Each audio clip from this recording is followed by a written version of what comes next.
Ok, familia, esto es un video constructivo, como siempre. Tírate para acá, a ver, para que me vean. Un video constructivo, como siempre. Este es mi primer video poniendo las cadenas. Y por lo general hay muchas maneras de ponerlas, pero esta es la mía. El hombre de las nieves. Miren cómo se hace. Por lo general los drivers,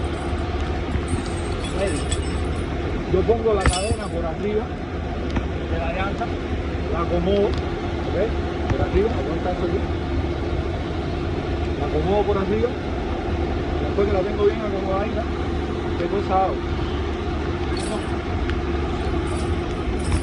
La cadena por abajo, la pongo aquí, ¿ok?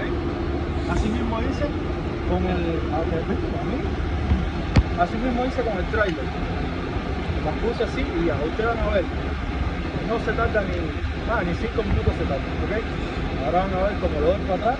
La idea es que esto, que es donde se conecta la cadena, ponerla aquí, está conectada. La idea es que cuando yo le dé para atrás la llanta, eso quede aquí. Ahora les muestro la segunda parte del video. Video constructivo, ¿ok? God bless you guys.